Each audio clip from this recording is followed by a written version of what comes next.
Hello traders 6 अगस्त को Nifty और bank Nifty रे ट्रेड करिया पई कोन कोन लेवल से बारे चलंतु हमें एनालिसिस करिवा। चलंतु प्रथम देखिबा निफ्टी। निफ्टी रो जदि हमें डेली कैंडल को देखिबा ए जे हमर रेंज करथिला मार्केट जदि आज फ्लैट ओपन हला परे धीरे धीरे अपसाइड जाई गोटे ग्रीन कैंडल क्लोज दे थांदा ताहले हमें क्लियर जना पड़ता कि एठू मार्केट सपोर्ट नहीं कि ऊपर को जीवो किंतु मार्केट कौन कला से रेंज रे क्लोज ही दे देला। जो रेंज रे से क्लोज देजी एठी एबे भी बायर चाहिए एठी ऊपर को ना पई सेलर भी चाहिए कि एरिया को डाउन एरिया रो डाउन साइड को नबा पई। तो एरिया से मार्केट कौन कला ए रेंज रे ही 3-4 दिन खंडे ए रेंज रे ही मार्केट रही जाइए। जेते बेले ए रेंज को ऊपर साइड ब्रेकआउट किंवा ब्रेकडाउन दबो ताहले क्लियर मार्केट बहुत बड़ मूव देवार बहुत पॉसिबिलिटी रहइबो। वन वे हमर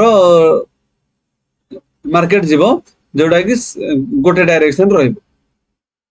जदि फ्लैट ओपन होउजे ताहले मार्केट पुनी साइडवेज रे रहि जीवो बोली हमहु मानिया पड़िबो। चलो देखा 15 मिनट टाइम फ्रेम रे आम कौन कौन लेवल से पारे। जदि हम 15 मिनट टाइम फ्रेम रे देखा मार्केट कौन कर गोटे ट्रायंगल पैटर्न आमर फॉर्मेशन हो जाए। ट्रायंगल पैटर्न हो जाए। तो मार्केट जदि एरिया फ्लैट ओपन होउची ताहले आमर सेम डायरेक्शन रहिबो। मार्केट एठू अपसाइड जाउची ना डाउन साइड आउची जो साइड ब्रेकडाउन किंवा ब्रेकआउट दबो आमे सही साइड रे जिबा। जदि मार्केट डायरेक्टली बहुत बड़ गैप डाउन ओपन हो जाउची पाखा पाखी 24,500 तळे मिनिमम एरिया रे गैप डाउन हेगी जदि गोटे रेड कैंडल हे जाउची ताले क्लियर हमर मार्केट डाउन साइड ही जीवो। गैप डाउन पर जदि रेड कैंडल हेगी डाउन साइड जाउची जदि मार्केट फ्लैट ओपन होची एरिया रे ताले पुणी से मार्केट रेंज रे ही रही जीवो। जदि मार्केट बहुत बड़ गैप अप ओपन हो जाउची एरिया रे मिनिमम 24,800 पाखा पाखी कि 24,750 ऊपर 24,750 ऊपर जदि गैप अप हेला पर गोटे ग्रीन कैंडल होची ताले एठू slow and steady market upside ही मूव करिवो।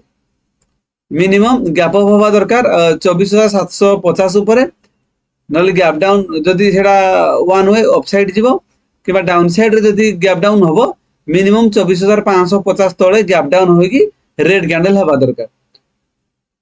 24,550 तळे गैप डाउन होगी रेड हेले डाउन साइड रहइबो। अपसाइड रे 24,750 ऊपर गैप अप हेला पर ग्रीन कैंडल जदि होजी ताले मार्केट अपसाइड जीवो। जदि फ्लैट ओपन होजी पुणी मार्केट ए रेंज भितर ही घुरी बुलिबो। रेंज रे जो पटे ब्रेकआउट किंवा ब्रेकडाउन दबो हमें सही साइड रे ट्रेड करिया। चलो देखा बैंक निफ्टी। बैंक निफ्टी रो जदि डेली कैंडल को हम देखिया मार्केट आज रेड कैंडल हेला परे जो भलिया पैटर्न हेजी एठू मार्केट वीक ही लागुची। जदि मार्केट गैप डाउन ओपन होउची ताहले मिनिमम 100 पॉइंट पाखा पाखी जदि गैप डाउन ओपन होउची ताहले मार्केट को व्यू नेगेटिव मानिबा आ मार्केट डाउन साइड ही जीवो। जदि market minimum 100-200 point gap up open हो जाउची जोटा कि ग्रीन कैंडल रो 50% ऊपर गैप अप हेला पर गोटे ग्रीन कैंडल होउची ताहले मार्केट रो व्यू अपसाइड रे। जदि फ्लैट ओपन होउची ताहले हमकु सेम रेंज रे ही ट्रेड करिया पड़िबो। छोट छोट पॉइंट हमकु कैप्चर करिया पड़िबो। चलो देखिबा 15 मिनट टाइम फ्रेम रे हम पई कोन कोन लेवल हेई पारे।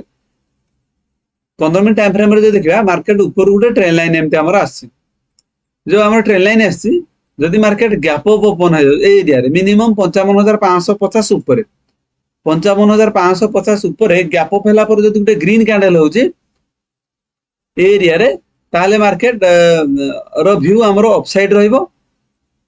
जदि मार्केट फ्लैट ओपन होची ताले मार्केट ए रेंज भीतर ही ट्रेड करिवो जोटा कि 55,300 रु 55,550 यारी भीतर मार्केट घुरी बुलिबो।